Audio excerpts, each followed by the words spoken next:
When it came time to redo our kitchen, instead of replacing the cabinets, I decided to repaint them and replace the hardware. Well, the paint job is done. Now it's time to install the new knobs.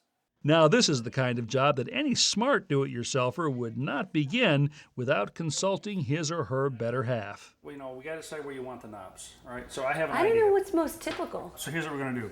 This is a reusable adhesive. It's kind of like a sticky clay. Oh, yeah, so like here's Play-Doh. my thought. Take a little dot of this and put it on the back of a knob. Put it where you think you'd like it. All right. Like right there. Right there? Yeah. Okay, well, my wife Lynn really seems to be into this project, so I invite her out to the shop to get involved in the making. So you want to know my plan? Love to know your plan. Okay. I'm going to make up something I call a boring jig. Okay. So what the idea is, it's going to slip onto the door, and it's going to put the hole for the knob in the same place on every door.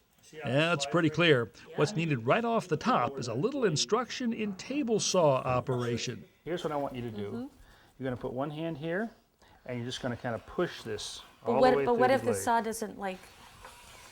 All right. Doesn't what? What if... The main thing is... Do I have to hold it, really push it straight? Just push it straight. I want you to do it right now with the blade down. Just push it straight through. I can push it without the blade down. No, get your thumbs back on the back edge here. So there you go. On both sides. That's right, all the way. Oh, no way. No, because when I do that, my thumb is like right off the blade. There's a saw and these are fingers. I'm watching. Watch this. I'm witnessing.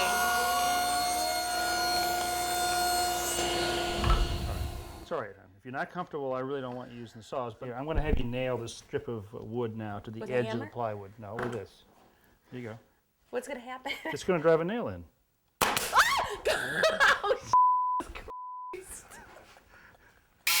I can do it. I can do it. You're used to it now. You know what it sounds like. There you go. Okay. And one more here. See? It's not so bad, huh? Okay, I got it. Okay. Hey, girls, if I can do this, you can do this.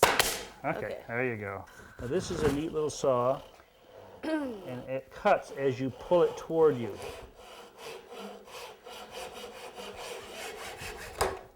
All right, good. So here's our template. We've just got one thing left to do, and that's drill a hole through here, which will correspond to where we want the hole in the door frame.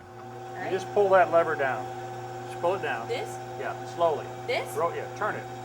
So do this, keep going, keep going. Oh, sorry. I'm going to put it right on those crosshairs there. Okay, keep going. Okay, all the way through. All the way through. Good. Now what? Let it come back up. Oh, do I have to hold on to it? Well, yeah. That's pretty good. All right, so there's our hole where we started it. Now I could do it. Okay, and this is where the hole came out. All right.